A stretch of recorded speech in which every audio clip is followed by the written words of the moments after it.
এরকম কোনো রাজনীতি করতে চাই না যে আমার রাজনীতির জন্য হিন্দুকেও আমার নমিনেশন দিতে হবে, আমার রাজনীতির জন্য হিন্দু পাড়ায়ও যেতে হবে, আমার রাজনীতির জন্য যাকে তাকে আমার দলে ডাকতে হবে। আমি কোনো রাজনীতির বিরোধিতা করছি না, যারা যেটা করে করো, কিন্তু আমাদের দুঃখ হলো আমরা না করার কারণে আমাদেরকে গালি দেয় কি দেয় না? জোরে বলেন, দেয় কি দেয় না? আল্লাহর কসম, আল্লাহর কসম, এদেশে লিডারগিরি করে কে পেরেছে ভয়ের যেই নাস্তিক্যবাদের চিন্তা ছিল এটা দূর করতে পারে নাই? এদেশে লিডারহীন মুকুট যারা লিডারহিত হিসাবে সামনে আসে না, কিন্তু রাজ মুকুট পরিধান করে বই থেকে অবিচ্ছেদ্য অংশকে বাদ দেওয়া হয়েছে, রাসূলের তরিকাকে ইনক্লুড করা হয়েছে, দাড়ি টুপির ব্যাপারে সারসিনা কথা বলেছে, জনপুর কথা বলেছে, সোনাকান্দা কথা বলেছে, ফুলতলি কথা বলেছে, লিডারগিরি করে এই খেদমত এই দেশে কায়েম হয় নাই। কথা বলো ঠিক কিনা?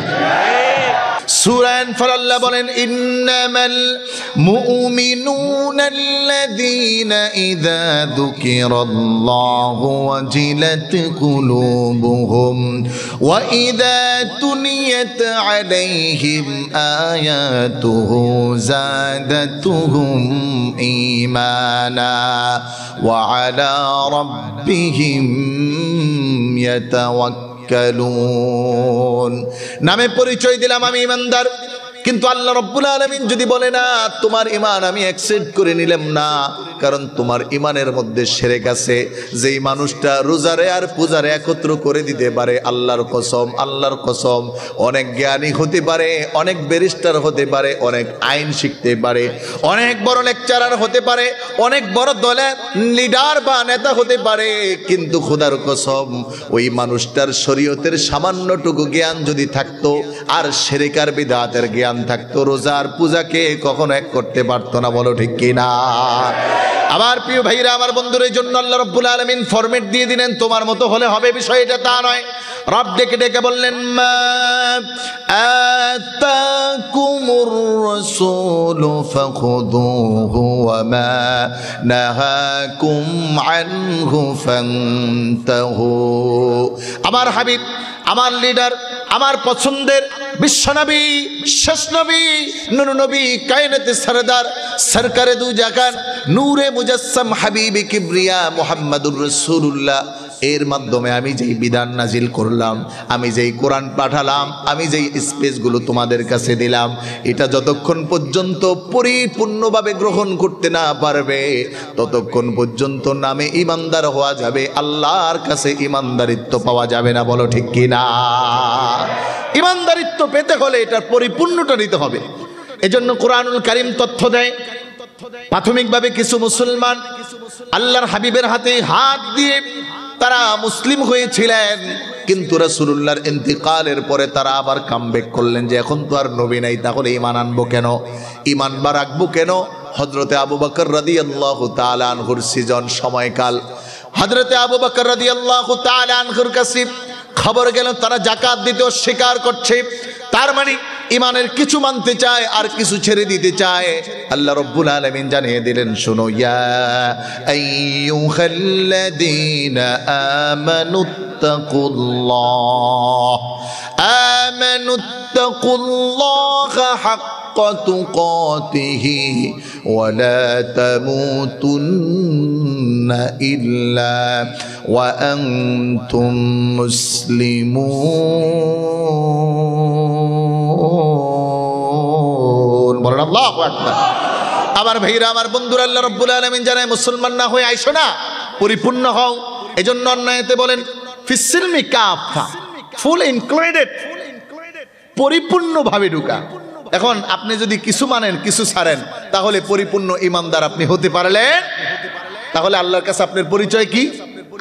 এই পরিপূর্ণ ঈমান যার নাই, কিছু দেখায় কিছু ছাড়ে, এদের একটা পরিচয় আল্লাহ রাব্বুল আলামিন কোরআনুল কারীমের মধ্যে দিয়েছেন।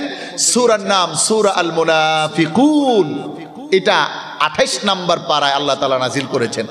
এটা হলো দ্বিত্বতা, এক কিছুক্ষণ এটা আবার কিছুক্ষণ এটা। এজন্য এরকম দ্বিত্ব পরিহার নিতে আমাদের ছাড়তে হবে, তাহলে আমরা পরিপূর্ণ মুসলিম হতে পারবো এবং আমার ঈমান, আমার আমাল, আমার ইবাদত আমার উপাসনা, আমার কথা, আমার বার্তা, আমার চাওয়া, আমার পাওয়া সব কিছু আল্লাহ তাআলার কাছে কবুল হবে। তখন আমার নাম হবে মুমিন, পরিপূর্ণ মুসলমান। নচেত কিছু বললাম আর কিছু ছাড়লাম, এটার নাম হলো মুনাফিক। এই কাজ আমরা করতে রাজি? জোরে বলেন রাজি? আমরা দেখেছি আমাদেরকে একটি দল তোহমত দেয় আমরা কোনো রাজনীতি করি না। আমরা রাজনীতি করি না বিষয়টা তা নয়, আমরা রাজনীতি করতে চাই ওই রাজনীতি যেটা আল্লাহ এবং আল্লাহ রসুলের তরিকায় আছে। কথা বলেন ঠিক কিনা? আমরা এরকম কোনো রাজনীতি করতে চাই না যে আমার রাজনীতির জন্য হিন্দুকেও আমার নমিনেশন দিতে হবে, আমার রাজনীতির জন্য হিন্দু পাড়ায়ও যেতে হবে, আমার রাজনীতির জন্য যাকে তাকে আমার দলে ডাকতে হবে। আমি কোনো রাজনীতির বিরোধিতা করছি না, যারা যেটা করে করো, কিন্তু আমাদের দুঃখ হলো আমরা না করার কারণে আমাদেরকে গালি দেয় কি দেয় না? জোরে বলেন দেয় কি দেয় না? আল্লাহর কসম, আল্লাহর কসম, এদেশে লিডারগিরি করে কে পেরেছে ভয়ের যেই নাস্তিক্যবাদের চিন্তা ছিল এটা দূর করতে? পারে নাই। এদেশে লিডারহীন মুকুট যারা লিডারহিত হিসাবে সামনে আসে না, কিন্তু রাজ মুকুট পরিধান করে বই থেকে অবিচ্ছেদ্য অংশকে বাদ দেওয়া হয়েছে, রাসূলের তরিকাকে ইনক্লুড করা হয়েছে, দাড়ি টুপির ব্যাপারে সারসিনা কথা বলেছে, জনপুর কথা বলেছে, সোনাকান্দা কথা বলেছে, ফুলতলি কথা বলেছে, লিডারগিরি করে এই খেদমত এই দেশে কায়েম হয় নাই। কথা বলো ঠিক কিনা? আল্লাহর হাবিব বিশ্বনবী সাল্লাল্লাহু আলাইহি ওয়াসাল্লামকে আল্লাহ ডেকে বললেন, নবী আমার, ثم جعلناك على شريعة من الأمر فاتبعها ولا تتبع أهواء الذين لا يعلمون। আমার হাবিব ও আমার বন্ধু, অবশ্যই অবশ্যই আপনার আনুগত্য আর আপনি মানার বিষয় হলো ফাত্তাবিহা। আমি রব্বুল আলামিন যা নাজিল করে দিয়েছি তা আপনি মানবেন। এজন্য একজন মুমিনের সবচেয়ে বড় আদর্শের মাপকাঠির একটা সিলেবাস হলো আল কোরআন।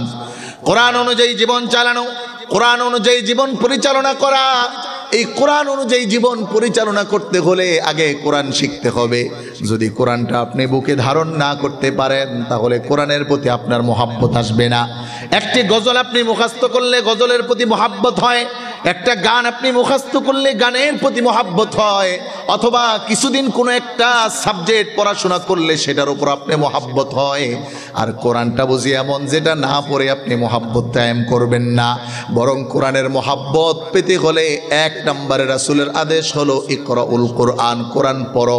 এজন্য আমাদের আন্দোলনের মিশন হলো ঘরে ঘরে কোরআন ঢুকিয়ে দাও, যুবকদেরকে কোরআন শিখিয়ে দাও, দারুল কোরআন প্রতিষ্ঠা করে কোরআন আগে শেখাও, এরপরে রাজনীতিতে পাঠাও, এরপরে আমেরিকা পাঠাও, এরপরে লন্ডন পাঠাও, এরপরে MBBS বানাও, এরপরে ইঞ্জিনিয়ার বানাও। ও কোরআন পড়ে যাবে, কোরআনের মহাব্বত লালন করবে, বুকে ধারণ করবে, ইঞ্জিনিয়ার হয়ে চুরি করবে না, ডাক্তার হয়ে ডাকাত হবে না, লিডার হয়ে চুরি করবে না, রোডের বদলে বাস দিবে না, ব্রিজ করার আগে ভাঙা পড়বে না। কথা বুঝেন নাই? এজন্য আমাদের খেদমত চোখে দেখেন না, আপনি দেখবেন কেমনে? আমরা তো আর রাস্তায় নাই মা আরেকজনকে মারি না, এটা আমাদের আদর্শ নয়। এজন্য আমরা আমাদের আদর্শে দেখলাম ওই কবি আইনুদ্দিন আল আজাদের কথা খুব মনে পড়ে, একে একে শেষ করেছি সবার দেখা হইল শেষ, দেখতে দেখতে গোল্লায় গেল আমার সোনার বাংলাদেশ। কি বলেন?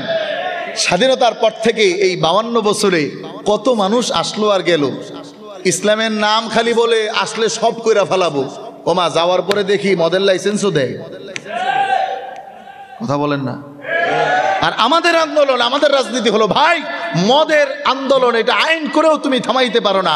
আর আত্মশুদ্ধি করে এই জগতে যতটা পরিশোধিত হয়েছে, যতটা সফল হয়েছে, আন্দোলন আর আইন করে তার এক বিন্দুও করা সম্ভব হয় নাই। বলো ঠিক কিনা?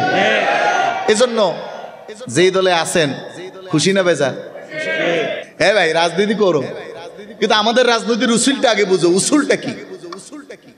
উসুল যদি না বুঝো তাহলে পেছ লাগবে।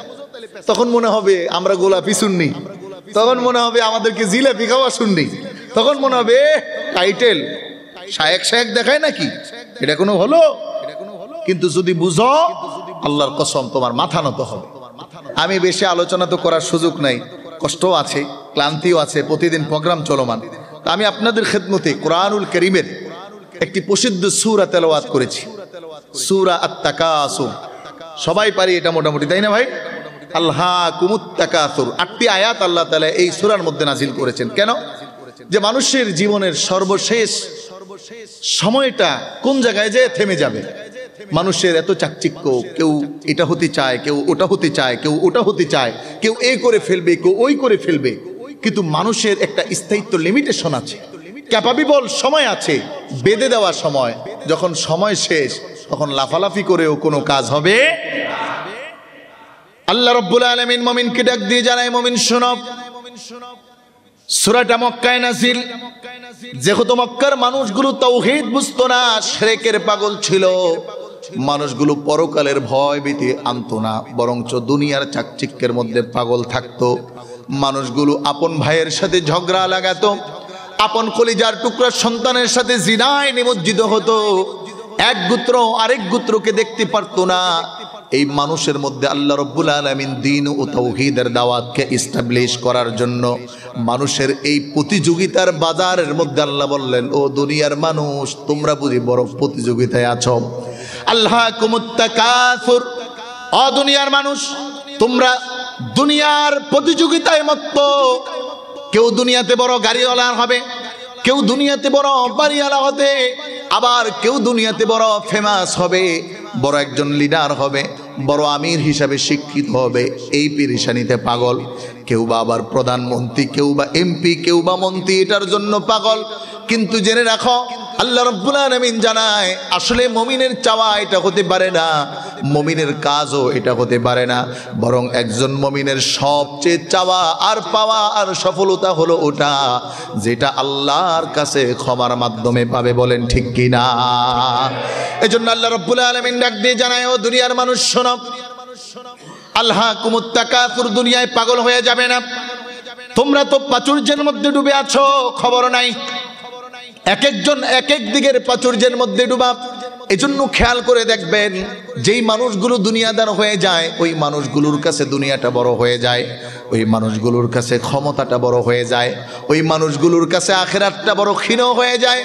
আল্লাহ রাব্বুল আলামিন জানায় না, একজন প্রকৃত ঈমানদারের আখিরাত হলো মূল। তার আখিরাত থাকবে, বাকি দুনিয়াও চলবে, দুনিয়াও ছাড়া যাবে না, আখিরাতকেও বিসর্জন দেওয়া যাবে না। এজন্য আল্লাহ তাআলা মুমিনের মূল টার্গেটটা বুঝালেন। শুনো, মুমিনের টার্গেট হলো ওয়াসারিউ ইলা মাগফিরাতিম মির রাব্বিকুম ওয়া জান্নাতিন আরদুহাস সামাওয়াতি ওয়াল আরদি উইদ্দাত লিল মুত্তাকিন। মুমিনের চাওয়া হলো সারিউ ইলা মাগফিরা। মুমিন প্রতিযোগিতা দুনিয়ার মধ্যে করবে না, মুমিন প্রতিযোগিতা করবে ক্ষমা পাওয়ার দিকে। এজন্য সকাল সন্ধ্যা তালিম, নামাজ, রোজা, জিকির, আজকার, তাওয়াবিন, ইশরাক, তাহাজ্জুদ, এই গিলু হলো আল্লাহর কাছে ক্ষমা পাওয়ার মাধ্যম। বলেন ঠিক কিনা? দুনিয়ায় যত জড়াবে তত বিপদে। যেমন সাধারণ বুঝার জন্য বলি, এলাকার কোনো ভালো মানুষটাও যদি চেয়ারম্যান হয়, তাহলে কিছু মানুষের মনে হইলেও চিন্তা থাকে, হে কি আর চাইল আর গম চুরি না কইরা থাকে?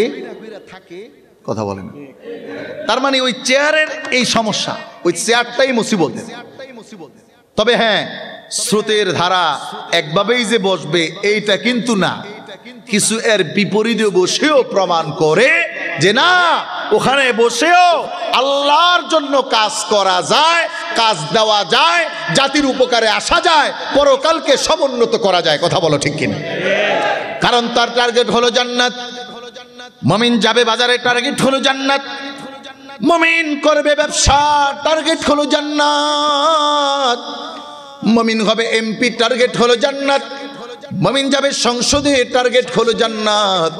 মুমিন করবে রাজনীতি, তার টার্গেট হলো জান্নাত।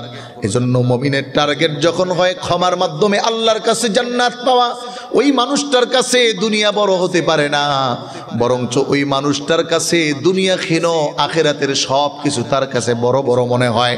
এজন্য আল্লামা সাহেব কাবলা ফুলতুলি রহমাতুল্লাহি আলাইহি হাজার বিল্ডিং বানান নাই, বরঞ্চ বলেন কোষায় কোষায়, গ্রামে গ্রামে, মহল্লায় মহল্লায় দারুল কেরাত বানাও।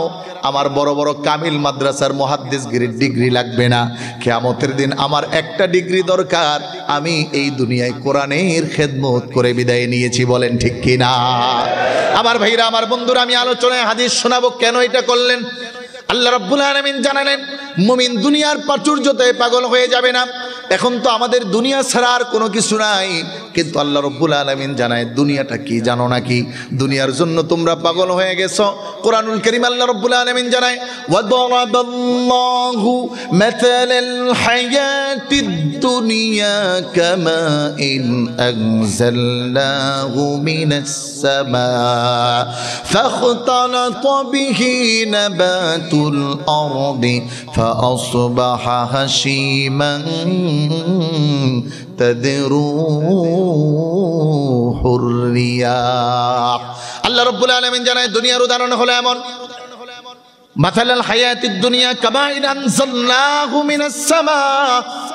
আল্লাহ রাব্বুল আলামিন যেমন তোমরা দেখো বৃষ্টি বর্ষণ করেন আকাশ থেকে জমিনে, বলে দুনিয়ার উদাহরণ হলো এমন জমিনের মতো, যেই জমিনের মধ্যে পানি না পাওয়ার কারণে শুষ্ক হয়ে গেছে, কোনো ফসল হয় না।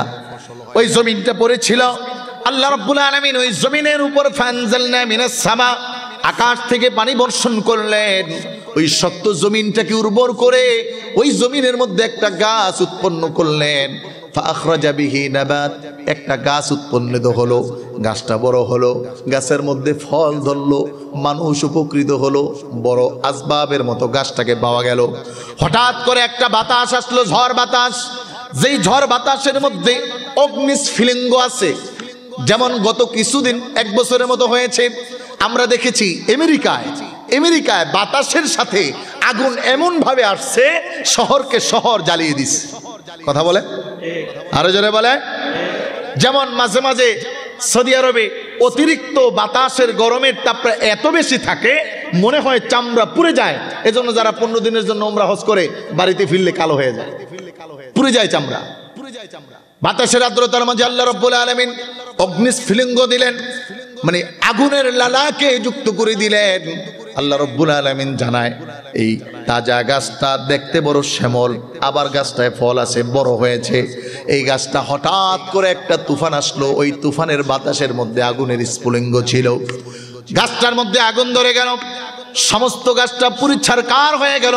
ফাখরাজা বিহি নাবাতান, আল্লাহ রাব্বুল আলামিন জানায় ওই গাছটা পুরি ছারকার হওয়ার পরে যেই ছাইটা ছিল, আরেকটা জোরে তুফানের মতো বাতাস এসে ওই ছাইটাকে সেখান থেকে সরাইয়া দিল।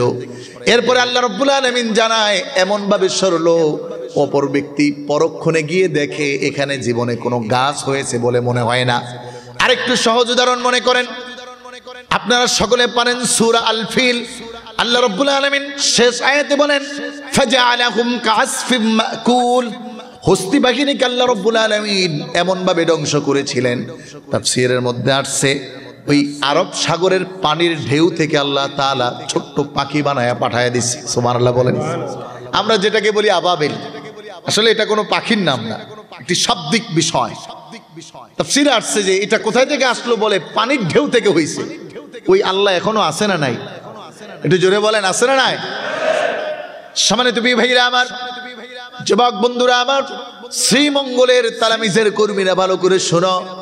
মনে করিও না আমরা কোনো বেহুদা জায়গায় আছি, পাগলের মতো আছি, এরকম না। কারণ দুনিয়ার স্বার্থ যদি ত্যাগ না করতাম তাহলে এখানে থাকা সম্ভব হতো না। আমি অদমকেও মাসে 60,000 টাকার অফার দেওয়া হয়েছে, গাড়ির অফার দেওয়া হয়েছে, ঢাকাতে ফ্ল্যাট দেওয়ার অফার দেওয়া হয়েছে। কোনো টেনশন নাই, আরামের মতো থাকবেন, খাবেন, ফিরবেন, চলবেন, খালি আমাকেও কথা কইবেন। বুঝেন নাই? কিন্তু ইমানের দাম কি একটা গাড়ির দাম নাকি? গাড়ির দাম? আল্লাহু আকবার। ইমানের দাম তো এত বেশি। হযরতে বেলাল হাবশী রাদিয়াল্লাহু তাআলা আনহু বলে তার গলায় রশি বাঁধা টানতেছে, জিহ্বা বের হয়ে গেছে, চোখ থেকে পানি ঝরতেছে, তারপরেও বেলাল আঙ্গুল দিয়ে বলে আহাদ আহাদ আহাদ, আমি ইমানদার, আমি ইমানদার, আমি ইমানদার। এজন্যই তো এই জন্যই তো পৃথিবীর সবার আগে জান্নাতের খবর বেলালের ব্যাপারে আসে। সুবহানাল্লাহ। রাসূলুল্লাহর 10 জনের কথা বলার আগে বেলালের খবর পাওয়া যায় জান্নাতে গিয়ে, এমনি বলে ঈমানের জন্য। সম্মানিত ভাইরা আমার, ওই হস্তি বাঘিনী যখন কাবা ঘরকে ভাঙার জন্য আসলো, আল্লাহ রাব্বুল আলামিন ছোট্ট করে কিতাবের মধ্যে পাওয়া যায়, এত ছোট আমাদের দেশে সরিষা আছে না নাই, এর চেয়েও ছোট একটু ফালাইছে, একেবারে মানুষ এদিক দিয়ে ঢুকেছে, পিছনের রাস্তা দিয়ে বের হয়েছে, হাতির একেবারে মাঝ বরাবর বের হয়ে একেবারে মানুষ হাতি সহ জমিনে দাপন করে দিয়েছে। এরপরে এমন হয়েছে জমিন যে সেকেন্ড টাইম পরক্ষণে কেউ গিয়ে ওখানে যে এখানে এত বড় ধ্বংস আসছে এটাই বিশ্বাস করতে পারতেছে না। ফাজআলাহুম কাসফিম মাকুল। আল্লাহ দুনিয়ার উদাহরণ দিছে এরকম যে ওই গাছের যেই জীর্ণ শীর্ণ ছাই ছিল ওটা তুফানে এমন ভাবে সরায় দিছে, এখানে কিছু ছিল এটাই মনে হয় না। ও দুনিয়ার মানুষ, এটার জন্য এত পাগল? এজন্য যারা আল্লাহওয়ালা হয়ে যায় তারা দুনিয়া চায় না, পরকাল চায়। দুনিয়াকে তারা লাথি দেয়। হে একটু বলেন তো, আমাদের বড় সাহেব যদি একটু বলে যে আমার একটা প্যারাডু গাড়ি লাগবে, কয় মিনিট লাগবে পাইতে? কথা কয় না, লাগবো নি? আরে সেকেন্ড লাগবো না মিয়া, একটা আইবো নাকি? বলে না, তারা দুনিয়ার পাগল না, কিন্তু একটা এতিমের কাছে নেন, হাঁটু পর্যন্ত পানিতে ভিজা দৌড় দেয়, কি লাভ? কথা বুঝেন নাই? লাভ আছে না নাই? আরে আছে তো। ব্যবসা না বুঝে কি ব্যবসা করা যায় নাকি? মুমিন তো ব্যবসা করে বুঝে, আর যারা বুঝে না এরা নিজেদেরকে কয় আমরাই সব, আমরাই জান্নাতের মালিক, পরকালে জান্নাত লইয়া যাবো গা ঘোড়ার ডিম। কথা বুঝেননি? মক্কায় বলছে না, মুহাম্মদ ইবনে আব্দুল্লাহ আসছে, কিছু বুঝে না আমাদের ছেলে, যেমন তেমন কইতেছে, এটা দিয়ে হবে নাকি? আমরাই সব, আমাদেরটাই সব। দুনিয়াতে এখনো যারা রাজত্ব করতে চায়, যারা দুনিয়ার মোহে পড়ে যায়, যারা দুনিয়ার ক্ষমতাকে পাই রুটি দেয়, যারা দুনিয়াকে পাই রুটি দেয়, এখনো তারা একই কথা বলে, আমাদের কাছে সব দুনিয়া, দুনিয়া ছাড়া কিছু না। কিন্তু যারা দুনিয়াকে লাথি মারে, পরকালকে পাই রুটি দেয়, তারা বলে এই তুচ্ছ দুনিয়ায় আমি একটু নিয়ে লস হব না, আমি ঠকতে চাই না, আমি পরকালে আল্লাহর কাছে জান্নাত পেতে চাই। কথা বলা ঠিক কিনা? আবার ভাইরা আমার, বন্ধুরা, এই জন্য আল্লাহ রাব্বুল আলামিন মুমিনকে সতর্ক করলেন, দুনিয়ায় পাগল হয়ে যাও না। আপনাদেরকেও আমি সতর্ক করতেছি, আগামী ইলেকশনের আগে অনেক টাকা পয়সা আসবে, পাগল হয়ে যায়েন না। বুঝুন নাই? টাকা আইব না? খাবেন? কারা কারা খাইবেন একটু হাত দেখান তো দেখি, আমরা চিন্তা রাখি। সামান্য দুনিয়ার কাছে বিক্রি হওয়া যাবে না ভাই। এজন্য রব স্মরণ করায় মুমিন যদি হও তাহলে আলহাকুমুত তাকাসুর, দুনিয়ায় এই প্রাচুর্যের পিছনে লেগে থাকবে না, বরং শুনে রাখো এটার প্রতি পাগল হয়ে গেছো। কতক্ষণ তোমার এটা বলে তোমার একটা সমাপ্তি আছে। মানুষের একটা সমাপ্তি আছে না নাই? জোরে বলেন, আছে না নাই? এই যে 70 বছরের বৃদ্ধ বাবাজি, উনি চাইলেও এখন আর 10 বছরে যাওয়া সম্ভব। এবছর প্রোগ্রাম করতেছি গ্যাপ দিয়ে, সিলেটের সব প্রোগ্রাম বিমানে। বলতেছি ভাই 14 বছর আলোচনায়, এখন দেখতেছি চিকুনগুনিয়া হওয়ার পরে আর বডি চলে না, ব্যথা করে, আগের মতো গাড়িতে দৌড়াইতে পারি না। দারুন নাজাতে যখন ছিলাম তখন একদিনে মাহফিল 3টা করছি, আবার এই গাড়িতে আসছি, প্রতিদিন যায় ক্লাস করাইছি। এখন আর সেই শক্তি সমর্থ নাই, কারণ লিমিটেশন ক্রস। 40-এ পর্বে পর্বে ভাব বলে বার্ধক্যে চলে আসছে। এজন্য দুনিয়ায় মত্ত হওয়া যাবে না, দুনিয়ার মুখে পড়া যাবে না, দুনিয়ায় পাগল পারা হয়ে যাওয়া যাবে না। কারণ দুনিয়াটা হলো তুচ্ছ, দুনিয়াটার দাম আল্লাহ তাআলার কাছে কিছুই না, বরং একজন মুমিনের দাম সমস্ত দুনিয়ায় যা আছে তার চেয়েও বেশি, একজন প্রকৃত ঈমানদারের দাম তার চেয়েও বেশি। এজন্য আমার ভাইরা, আমার বন্ধুরা, আল্লামা ইবনে কাইয়্যিম রাহিমাহুল্লাহু তাআলা আনহু দুনিয়ার ব্যাপারে একটা চমৎকার উদাহরণ আমাদের সামনে রাখলেন। ও দুনিয়া বেবি মানুষ, যারা দুনিয়ার জন্য পাগল হয়েছ, আহারে এমন দুনিয়া যেই দুনিয়ায় তোমাকে বলবে টাটা বাই বাই। একটু ভালো করে বুঝেন, এই যে আমাদের 3 বারের প্রধানমন্ত্রী খালেদা জিয়া অসুস্থ, গতকালকেই ফখরুল সাহেব 36টা সিটের এমপির ঘোষণার লিস্টি দিলেন। খালেদা জিয়ার লিগে কি বসে রয়েছে? পাওয়ার কি কম, ক্ষমতা কম? না, লিমিট ক্রস, বলে মৃত্যু শয্যা শহীদ খালি দোয়াই করব আর দোয়া চাইবো, কিন্তু দুনিয়ার কাজ দুনিয়া চলতেছে, দুনিয়ার কাজ থেমে নাই, দুনিয়ার কাজ দুনিয়ায় চালাইতেছে, ওনার সময় শেষ, ওনার টিকিট শেষ, উনি আখিরাতের দিকে ধাবিত হয়ে যাচ্ছে। ইবনে কাইয়িম এর জন্য ডাক দিয়ে বলেন, মা মাদাম ফিদ দুনিয়া আহলামুন ওয়া মা বাকিয়া মিনহা আবকা আল ওয়াক্তু বাইনাহুমা দাই ওয়া মান ইয়াসহাবিদ দুনিয়া ইয়াকুন মিসলা কাবিদিন খানাতহু ফুরুজুল আসাবি। ইবনে কাইয়িম ডাক দিয়ে বলেন, ও দুনিয়ার মানুষ, যারা দুনিয়ার জন্য পাগল হয়েছ, মনে রাখো তোমার যে সময় অতিবাহিত হয়েছে, তোমার 10 বছরের সময় চলে গেছে, যেটা চলে গেছে এটা আর আসবে না, আর যেটা এখন আছে এটা হলো আগামী দিনের স্বপ্ন। আগামী দিনের কি? সবার স্বপ্ন আছে না নাই? সবার স্বপ্ন আছে। হ্যাঁ, স্বপ্নের মধ্যে পার্থক্য আছে। কেউ স্বপ্ন দেখে কিয়ামতের দিন কোটি হাফেজদের পিছনে নিয়া, কোটি কারীকে পিছনে নিয়ে আল্লাহর সামনে দাঁড়াবে, আর কেউ স্বপ্ন দেখে কোটি সন্ত্রাসের লিডার হইয়া আল্লাহর সামনে দাঁড়াবে। কথা বুঝেন না? স্বপ্ন না? স্বপ্ন না? কারো স্বপ্ন পরকালে অনেক বড় কাফেলা নিয়ে উঠবে। হিসাব করেন, আপনি আমি নাই থাকলাম, আল্লামা সাহেব কেবলা রহমতুল্লাহি আলাইহির বংশে কতজন হাফেজ আলেম আছে এটা গণেন। সমালোচনা করার আগে বুঝে করা দরকার, বুঝে করা দরকার। তোমার জন্য তো দুনিয়ার মানুষ দূরের কথা, কুকুরও কোনোদিন ফিরা তাকায় না, কিন্তু যখন অলিতে পরিণত হয়, রবের গোলামে পরিণত হয়, আল্লাহর প্রিয় হয়ে যায়, কোরআনের সাথে সম্পর্ক বেড়ে যায়, তাদের জন্য আকাশ জমিনের সব মাখলুকাত মাথা নত করে দেয়। কথা বলো ঠিক কিনা? এজন্য দুনিয়ায় পাগল না হওয়া। ইবনে কাইয়িম বলেন, এই দুনিয়ার জন্য পাগল যেই বর্তমান সময়টা কাটাচ্ছ এটা খালি স্বপ্নে বিভোর। কেউ এমপি হবে, কেউ মন্ত্রী হবে, কেউ ডাক্তার হবে, কেউ ইঞ্জিনিয়ার হবে, কেউ বক্তা হবে, কেউ খতিব হবে, কেউ আলেম হবে, কেউ হাফেজ হবে, এই স্বপ্ন।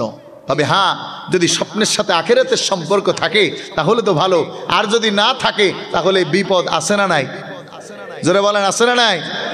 আমরা দেখতেছি দুনিয়ার ক্ষমতা যত শক্তিশালী হোক, এটা স্থায়ী হয়? হয়? টিকে থাকা যায়? হাও। তাহলে এই যে স্বপ্নটা এখন দেখতেছি আগামীর দিনে, ইবনে কাইয়িম বলতেছে এইটা দেখতে দেখতে সকাল সন্ধ্যা পার হইতেছে। আল ওয়াক্তু বাইনাহুমা দাই। ও যুবক, ও বৃদ্ধ বাবারা, 60 বছর আগে, আরো 10 বছর আগে চিন্তা করছেন কয়দিন পরে নামাজ পড়বো? এই কয়দিন পর করতে করতে 10 বছর নাই।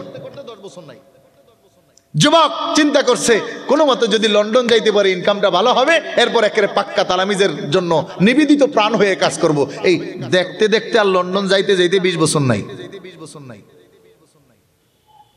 এজন্য ইবনে কাইয়িম বলেন, আল ওয়াক্তু বাইনাহুমা দাই।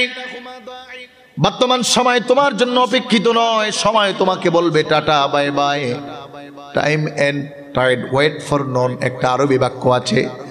সময় এবং স্রোত পৃথিবীর কারো জন্য বসে থাকে না। এরপরে ইবনে কাইয়িম মূল কথাটা বললেন, ও দুনিয়ার মানুষ, ওয়া মান ইয়াসহাবিদ দুনিয়া ইয়াকুন মিসলা কাবিদিন খানাতহু ফুরুজুল আসাবি। দুনিয়া লোভী মানুষগুলোর উদাহরণ হলো এরকম, যেমন করে তোমার 2টা হাতের মধ্যে 10টা আঙ্গুল আছে, এই আঙ্গুলগুলোর সাহায্য ছাড়া তুমি কিছু ধরতে পারো না। ধরতে পারেন? কি বলেন, আঙ্গুল ছাড়া ধরা যাবে? কিন্তু আঙ্গুলের সাথে কানেকশন এমন, এখানে কিছু লাগলেই এটা অটোমেটিক ক্যাপচার করে নেয়। বলে এই আঙ্গুলগুলো একত্র করলে 2 হাত এমন হয়, এটা হওয়ার পরে 2 হাত এমন করলে কোষ হয়, কোষ যেটা দিয়ে তুমি পানি উঠাইতে পারো। পারা যায় কিনা ভাই? বাবারা বলেন যায় কিনা? যে পানি উঠাইতে হলে যদি এমন করেন, এমন, এই যে এমন করে যদি এমন করে উঠবো নি। ইবনে কাইয়িম বলতেছেন, ওয়া মান ইয়াসহাবিদ দুনিয়া ইয়াকুন মিসলা কাবিদ খানাতহু ফুরুজুল আসাবি। ও দুনিয়ার মানুষ, বুঝো, যেই দুনিয়ার জন্য তুমি পাগল, যেই দুনিয়ার জন্য তুমি সব ছাড়ছো, যেই দুনিয়ার জন্য তুমি ওলিদেরকে গালি দিছো, যেই ধরে একটা ভোটের জন্য তুমি আল্লাহ ওয়ালাদের কাফেলার তোহমত করেছ, ওই দুনিয়া কি জানো? বলে এরকম হাতের আঙ্গুল দিয়া কোষ কইরা পানি উঠায়া একটু পরে তাকায়ে দেখো তো কোষের মধ্যে পানি আছে না নাই? কোষে পানি কতক্ষণ থাকে? 5 মিনিট, 10 মিনিট, 15 মিনিট 20 মিনিট এই 10 আঙ্গুলের মাধ্যমে কোষ বানায়া আজকে যে পরীক্ষা করবেন, বালতি থেকে পানি উঠাইবেন, উঠাইয়া একটু মিনিট ধরে রাখেন কয় মিনিট কোষের মধ্যে পানি আছে। কি বলেন? থাকিনি? খুব ভালো করে চাপ দিয়ে ধরবেন আঙ্গুল, তাও থাকবে নি? থাকবে না। কিছুক্ষণ পরে কোষের পানিগুলো একটু একটু করে ছেড়ে দিবে, খেয়ানত করবে। যে পানি উঠাইতে সহযোগিতা করছিল সেই আপনাকে বলবে আমি আর পানি ধরে রাখবো না, ছেড়ে দিতেছি। খানা ফুরুজুল আসাবি ইবনে কাইয়ুম বলেন, ও দুনিয়ার মানুষ, দুনিয়াকে আঁকড়ে ধরো, ক্ষমতা ধরো, কিন্তু এটা তোমার চিরস্থায়ী না। এটা তুমি যতই ধরো, ও বলবে আমি তোমারে ধরবো না, আমি তোমাকে ছাড়তেছি, তুমি তাড়াতাড়ি যাও। এই জন্যই তো এরশাদ বিদায় নিছে, এই জন্যই তো শেখ মুজিব চলে গেছে, এই জন্যই তো যুগ যুগ ধরে জগৎ বিখ্যাত মুনাফিকগুলো চলে গেছে, বড় বড় ফেরাউন নমরুদ কাফেরগুলো চলে গেছে, বড় বড় আল্লাহ ওয়ালারাও চলে গেছে। সবার যাওয়া ঠিক, দুনিয়াকে বাই বাই বলে, কিন্তু কে ভালো আছে কে মন্দ আছে এইটা বিচার যদি করতে পারো তাহলে সব ক্লিয়ার। এখন হিসাব আপনার আমার হাতে। এজন্য আল্লাহ মুমিনকে সতর্ক করলেন, দুনিয়ার আধিক্যতায়, দুনিয়ার চাকচিক্যে মুখে পড়ে যাওয়া যাবে না। কারণ দুনিয়া মুমিনের এটা হলো ক্ষণস্থায়ী একটি জায়গা, পরীক্ষার হল। কোরআনুল কারীমের মধ্যে আল্লাহ রাব্বুল আলামিন জানায়, আল্লাযী খালাকাল মাউতা ওয়াল হায়াতা লিয়াবলুয়াকুম আইয়ুকুম আহসানু আমালা ওয়া হুয়াল আজিজুল গফুর। আল্লাহ রাব্বুল আলামিন জানায়, মুমিন তোমার হায়াত আর মউত এটা পরীক্ষার জন্য। পরীক্ষার হলে নির্দিষ্ট টাইম সমাপ্ত হয়ে গেলে আর থাকা যাবে না। এজন্য 2 নম্বর আয়াত আল্লাহ বলেন, হাত্তা জুরতুমুল মাকাবির। কবরটাই হলো তোমার ফাইনাল ঠিকানা। কবরে যাবা, সমাপ্তি। এখন কবরে যাওয়ার পরে ফাইনাল ঠিকানা কবর, এটা খুব সত্য, কিন্তু কবরে যাওয়ার পরে হালতটা কি হবে এইটা হলো আমার মূল সফলতা, এইটা হলো আমার মূল অর্জন, এইটা হলো আমার জীবনের সবচেয়ে বড় চাহাতের পাওয়া।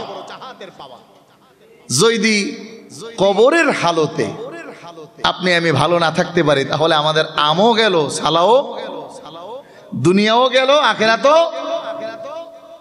এই জন্য হযরত ওসমান রাদিয়াল্লাহু তাআলা কবর দেখলেই কান্না করতেন। হাদিসের ইবারতে আসছে আওয়াজ করে কান্না করতেন। তাকে প্রশ্ন করা হলো, ওমা ইউবকিকা, ও আমিরুল মুমিনিন, আপনি এত কাঁদেন কেন? দেখি কবরের পাশে আসলে আপনাকে আর আপনি মানে রাখতে পারেন না। হযরত ওসমান রাদিয়াল্লাহু তাআলা আনহু বলেন, শুনো, এই কবরটা হলো আমার মরণের প্রথম স্থল, the first station after my death, আমার জীবনের প্রথম জায়গা। এই জায়গাটা যদি আমার ভালো হয়ে যায়, এই জায়গাটা যদি আমার ফ্রেশ হয়ে যায়, এই জায়গায় যদি আমি ছাড়া পাওয়া যাই, তাহলে আমার পরবর্তী স্টেশনগুলো সহজ হয়ে যাবে। কি বলেন? এখানে কেউ আছেন যে কবরে যাবেন না? কবরে যাবেন না এরকম কেউ আছি আমরা? কবরে যাওয়া লাগবে কিনা ভাই? আচ্ছা, যাওয়ার কোনো সময় আছে? হ্যাঁ বলেন, যাওয়ার কোনো সময় আছে? গত 2 শুক্রবার আগে একটা লারা খাইছিলেন? ভূমিকম্প হয়েছিল? কেমন লাগছিল?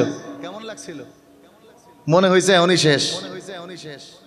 বাচ্চাগুলো দৌড়িয়ে কোলে উঠে গেছে, কিন্তু বাচ্চা তো উঠলো। আজও আমি জুমার পরে কেঁদেছি, আল্লাহ, বাচ্চা তো আমার কোলে উঠলো, তো আমি কোথায় যাব? আমি যে গেলাম ভীমের নিচে, আমি যে গেলাম বড় স্ট্রং রডের নিচে, রড আমারে বাঁচাবে? ভীম আমাকে বাঁচাবে? বিল্ডিং এর চূড়ায় গেলেন, একেবারে বন্দিশালায় পড়ে থাকলেন, ওই জায়গায় গিয়ে বাইচে যাবেন? শুনছি এরপর থেকে নাকি ঢাকা শহর থেকে মানুষ সব বাড়িতে চলে আইছে। ঢাকাতে বিল্ডিং এ ভূমিকম্পে মরে যাওয়ার সংখ্যা। আচ্ছা বলেন, তাহলে এলাকায় বুঝি আর ভূমিকম্প হইতে পারে না? পাগলের পাগলামি। এই জন্য মুমিনের টেনশন নাই, মুমিনের পেরেশানি নাই। মুমিন হার হালতে আল্লাহর উপর তাওয়াক্কুল করে, আল্লাহর উপর ভরসা করে। কারণ মুমিন জানে মুমিনের সমাপ্ত হলো কবর। যেই মানুষটার কবর ভালো, ওই মানুষটার পরবর্তী জিন্দেগিতে সে হলো সফল কাম। কারণ কোরআন প্রমাণ করে, ইয়াউমা ইয়াজমাউকুম লিয়াউমিল জামঈ যালিকা ইয়াউমুত তাগাবুন। ও দুনিয়ার মানুষ শুনো, দুনিয়ায় তুমি হারার পরে আবার জেতার সুযোগ হবে। কেউ এবার এমপি হয় নাই, আবার এমপি হওয়ার সুযোগ পাওয়া যাবে। মন্ত্রী হয় নাই আবার মন্ত্রী হওয়ার স্বপ্ন দেখবে, প্রধানমন্ত্রী হয় নাই আবার প্রধানমন্ত্রী হওয়ার স্বপ্ন দেখবে। কিন্তু পরকালীন জিন্দেগি যখন শুরু, যালিকা ইয়াউমুত তাগাবুন, ওই দিন আর পরবর্তী সময়ের চিন্তা করার কোনো সুযোগ নাই। আবার আমি করব, আবার আমার জন্য আসবে, এরকম কোনো সুযোগ দেওয়া হবে না। বরঞ্চ ওই দিনের ফয়সালা যারা জয়ী হবে তারা চিরস্থায়ী জয়ের নিশানা নিয়ে আল্লাহর জান্নাতে প্রবেশ করবে।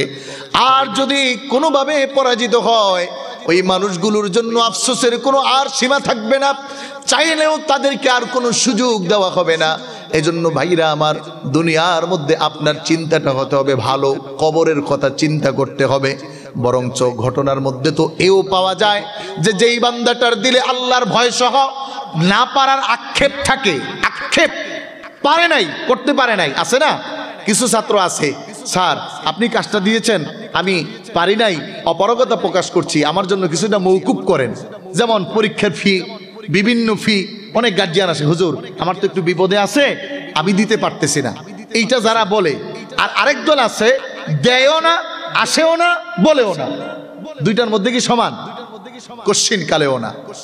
বলে যারা এরকম অন্তত রবকে আক্ষেপ করেও জানাইছে, আল্লাহ আমার তো সক্ষমতা নাই, তা আমি কেমনে করব? এই সক্ষমতা নাই, এটা রবকে দেখানোর কারণে রব তাকে জান্নাতের আলা মাকান, জান্নাতে ফেরদৌস দান করছে। আমাদের আফসোসের জায়গা হলো এই, কবরে যে যাব এই চিন্তাও নাই, আখেরাতের আক্ষেপও নাই। নামাজ রোজার তো ওটা পরে, সিরিয়ালে পরে, আগে মিছিল, মিটিং, নেতা নেত্রী, এরপরে নামাজ যদি বাকি থাকে তাইলে। কথা কি মিথ্যা বললাম? রাগ করতেছেন আপনারা? খারাপ লাগতেছে? একটু জিকির করুন, লা ইলাহা, জোরে লা ইলাহা, ভাই বহু দূরে মদিনা, বলো কেমনে যাব জানি না। মদিনা যাইতে মন চাইনি ভাই?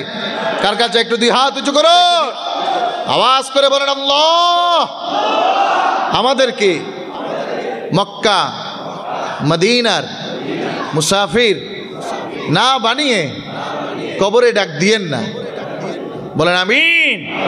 যারা পারেন মহাব্বতে পড়ুন, বহু দূরে মদিনা, বলো কেমনে যাব জানি না। দয়াল আল্লাহ দয়া কর, দয়াল আল্লাহ, আরেকটু মহাব্বতে, দয়াল আল্লাহ দয়া কর, নসিব কর মদিনা, বলো লা ইলাহা। বিখ্যাত একজন মুহাদ্দিস, যিনি ইমাম বুখারীর উস্তাদ, আওয়াজ করে বলেন বড় না ছোট? আরেকটু জোরে বলেন বড় না ছোট? ইমাম বুখারীর উস্তাদ আব্দুল্লাহ ইবনুল মুবারক রাহিমাহুল্লাহু তাআলা জীবনের মধ্যে পাওয়া যায় এত বড় মুহাদ্দিস ছিলেন, যার হাদিসের দরসের মধ্যে একজন আর দুইজন নয়, একাধারে 40,000 ছাত্র বসত, একটু তার মুখের দরস শোনার জন্য পাগল হয়ে যেত। কিতাব প্রমাণ করে আব্দুল্লাহ ইবনুল মুবারক, আব্দুল্লাহ ইবনে মুবারক রাহিমাহুল্লাহু তাআলা আনহু, তার বাড়ির পাশে একজনের একটা বাড়ি। আব্দুল্লাহ ইবনে মুবারক জগৎ বিখ্যাত মুহাদ্দিস, যার সুনাম সুকৃতি সব দিকে ছড়িয়ে পড়েছে। এত বড় মুহাদ্দিস, তার পাশের যেই বাড়িওয়ালা ছিলেন, ওই বাড়িওয়ালা ছিল একজন কামার, যিনি দা, কেচি, খন্তা এগুলো বাড়ির মাধ্যমে তৈরি করতেন আগুনে পোড়ায়া। হেকায়ের মধ্যে আসছে আব্দুল্লাহ ইবনে মুবারক রাহিমাহুল্লাহু তাআলা আনহু ইন্তিকালের পরে তার একজন শাগরিদ স্বপ্ন দেখতেছেন, বলে হুজুর আপনি কেমন আছেন? হাদিসের দরসে আপনাকে বড় মিস করি। কিতাব প্রমাণ করে আব্দুল্লাহ ইবনুল মুবারক রাহিমাহুল্লাহু তাআলা আনহু ছাত্রের প্রশ্নের জবাবে বলেন, আলহামদুলিল্লাহ আমি ভালো আছি, আমার রব আমার আল্লাহ আমার সাথে ভালো আচরণ করেছে, আমাকে জান্নাত দিয়েছেন। তবে আমার একটা আক্ষেপ আছে, ও আমার ছাত্র রে, গত 3 দিন আগে ইন্তেকাল করা আমার বাড়ির পাশের কামারের খাতে আমার একটা আক্ষেপ।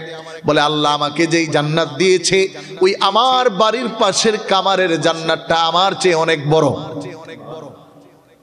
ছাত্র কে উস্তাদ বলতেছে। এজন্য যোগ্য উস্তাদ আর যোগ্য ছাত্র হলে স্বপ্নের মধ্যে এবারও ঠিক করে দেয়, স্বপ্নের মধ্যে হাদিসের মাফহুম বুঝাইয়া দেয়, স্বপ্নের মধ্যে তারিখের কিতাবের ওয়াকিয়া বুঝাইয়া দেয়, যদি সেই লেভেলের ছাত্র হয় আর সেই লেভেলের উস্তাদ হয়। আলহামদুলিল্লাহ আমাদের মাসলাকগুলোতে এরকম ছাত্রও আছে, উস্তাদও আছে। আলহামদুলিল্লাহ বলেন, কথা বুঝেন নাই? ওরকম ছাত্রও আছে, ওরকম উস্তাদও আছে। আলহামদুলিল্লাহ আমাদের অনেক উস্তাদ এখনো আছেন, রাসূলুল্লাহকে স্বপ্ন দেখেন, এখনো আছেন, এখনো জীবন্ত। এজন্য এই মাসলাক সত্য, সঠিক, নিরঙ্কুশ, ভেজাল নাই, কারণ দুনিয়ার টাকার কাছে তো বিক্রি হয় নাই। আব্দুল্লাহ ইবনে মুবারকের এই কথা ছাত্র শুনলেন, শুনে ছাত্র একটু বিস্মিত হলেন। হুজুর কি বলেন? আপনি তো জগৎ বিখ্যাত মুহাদ্দিস আর উনি তো একজন কামার। ছাত্র প্রশ্ন করছে, হুজুর কারণটা কি? ওয়াকের মধ্যে আসছে এই প্রশ্ন করার পরে ছাত্রের ঘুম ভেঙে গেছে। ছাত্র পেরেশান, কি কারণে আমার ওস্তাদের আক্ষেপ এত বড় মুহাদ্দিস হওয়ার পরেও সে যেই জান্নাত পাইলো, একজন কামার তার চেয়ে বড় জান্নাতটা পাইলো কেমন করে? এবার ছাত্র আব্দুল্লাহ ইবনে মুবারক রাহিমাহুল্লাহু তাআলা আনহুর বাড়ি পর্যন্ত গিয়ে ওই পাশের বাড়ির যেই কামার মারা গেছেন তার পরিবারের কাছে প্রশ্ন করতেছেন, মা ও জননী, আপনার কাছে আমার একটা প্রশ্ন জানার বড় আগ্রহ, আপনার স্বামী কি করতেন? তো বলে, আমার স্বামী তো সবাই জানে কামার ছিলেন, দা কোদাল কাশি বানাইতেন। ছাত্র বলতেছি, আর এমন কি তার আমাল ছিল যেই আমালের কারণে আল্লাহ রাব্বুল আলামিন আব্দুল্লাহ ইবনে মুবারকের চেয়েও বড় জান্নাত তাকে দিয়েছে? ভাইরা আমার, ওয়াকিয়ার বিষয়গুলো যখন আমরা বলি, আমরা পড়ি, আমাদের খুব খারাপ লাগে, আপনাদের হয়তো অনেকের নাও লাগতে পারে। প্রশ্নের উত্তর শুনে যুবক হতভম্ব যে এত বড় জগৎ বিখ্যাত মুহাদ্দিস, কিন্তু তার চেয়েও বেশি দামি আল্লাহ তাআলার কাছে। রিজনটা কি? স্ত্রী এবার বলতেছে যে আমার স্বামীর জীবনে আলাদা কোনো আমাল আমি পাইছি এরকম নয়, তবে রাত্রিবেলা একটা কাজ তিনি করতেন, আমার মনে হয় এর জন্য হতে পারে আমার দুইটা বিষয় তার আলাদা মনে হয়েছে। একটা হলো রাত্রে তিনি করতেন, আর আরেকটা যখন আল্লাহর নাম আওয়াজ আসতো আর কোনো কাজ তিনি করতেন। কি করতেন? এবার ছাত্র প্রশ্ন করছে, কি করতেন রাত্রে, ওইটা বলেন। এজন্য হেকায়ের মধ্যে মূল ফায়দার মধ্যে আসছে যে দুই কারণে আল্লাহ রাব্বুল আলামিন আব্দুল্লাহ ইবনে মুবারকের চেয়েও ওই একজন কামারকে আল্লাহ তাআলা আলা মাকান, বড় উঁচু জান্নাত দান করেছে। সুবহানাল্লাহ, সুবহানাল্লাহ। আমার ভাইরা, কামারের স্ত্রী বলে, শোনো যুবক, জানার জন্য জগতে এসেছ, আমার জীবনে আমি আমার স্বামীর এই কাজটা বারবার দেখতাম। আমার স্বামী দিনের বেলা প্রচন্ড গরম হওয়ার কারণে দিনের বেলা কাজ করতে পারতো না, কারণ কামারের কাজ করতে হলে আগুনের বড় জ্বলসে হতো। সমানে তুমি ভাইরা আমার, কামার কাজ করতেন রাত্রেবেলা। স্ত্রী বলেন, আমিও আমার স্বামীর সাথে বসে বসে স্বামীকে সহযোগিতা করতাম। মাঝে মাঝে দেখতাম এই যে আমাদের পাশে আব্দুল্লাহ ইবনে মুবারকের ঘরটা বড় ভালো, অনেক অর্থ সম্মান আল্লাহ তাকে দান করছে। তিনি রাতের বেলা ঘরের ছাদের উপর গিয়ে যখন নামাজ পড়তেন, কোরআন তেলাওয়াত করতেন, আমার স্বামী তখন কামারের কাজ করতেন। আর মাঝে মাঝে আব্দুল্লাহ ইবনে মুবারকের দিকে তাকায়া তাকায়া চোখের পানি ফালায়া দিতেন। মাঝে মাঝে জবান খুলে বলতেন, ও আমার মালিক আল্লাহ, ও আমার রব আল্লাহ, আমি তো এই দুনিয়াদারি মানুষ নয়, দুনিয়ার প্রতি পাগল নয়, দুনিয়ার প্রতি মোহ আর মানুষ নয়, আমি তো তোমার এমন একজন গোলাম, যেই গোলামও তোমাকে এমন ডাকার জন্য চাই। কিন্তু আমি যদি কামারের কাজ না করি তাহলে আমার তো রিজিক জুটবে না, আমাকে কেউ খাবার দিবে না, আব্দুল্লাহ ইবনে মুবারক তো বড় মুহাদ্দিস, বড় সম্মানী, তুমি তাকে সম্মান দিয়েছ, সময় দিয়েছ, সৌন্দর্য দিয়েছ। এই জন্য আব্দুল্লাহ ইবনে মুবারক রাতের গহীনে দুনিয়ার সব মানুষগুলো ঘুমায় আর তোমার সাথে সম্পর্ক বাড়ায়। ও ভাইরা আমার, একটু ভালো করে বুঝবেন, যারা দুনিয়ার পাগল হয় না তাদের কাজ হলো রাত্রে বেলা রবের সাথে তাদের মোলাকাত হয়, রবের সাথে তাদের কথোপকথন হয়, রবের সাথে তাদের ভালোবাসা তৈরি হয়। এজন্য আল্লাহ রাব্বুল আলামিন হাবিবে কিবরিয়াকে আদেশ করলেন, ও আমার বন্ধু, ও আমার দোস্ত, ইয়া আইয়ুহাল মুযাম্মিলু কুমিল লাইলা ইল্লা কলিলা। ও আমার বন্ধু, রাতের বেলা একটা অংশ হলেও আপনি আপনার রবের জন্য দাঁড়িয়ে যান। আল্লাহর কসম করে বলি, আমাদের রাহবার যারা আছেন তারা রাতের বেলা এমন রাত্রি যায় না যেই রাত্রে রবের সাথে সম্পর্ক হয় না। আমি অদন্ত এমন উস্তাদের ছাত্র, যেই উস্তাদ 8 বছর থেকে তাহাজ্জুদ ধরছে, এখন পর্যন্ত কোনোদিন তার তাহাজ্জুদ ছুটছে কিনা এটা তার স্মরণে আসে না। আপনার পাওয়ার কি? কিসের বল? দুনিয়া তো, দুনিয়া তো পাওয়ার। এটা তো কাদিয়ানি অফিস চিনেন আপনারা? কাদিয়ানি অফিস চিনেন না? টয়লেট আছে না নাই? খুব জোয়ান, কিন্তু বলে হুজুর পাতলা বাগান হয়েছে। কি হয়েছে?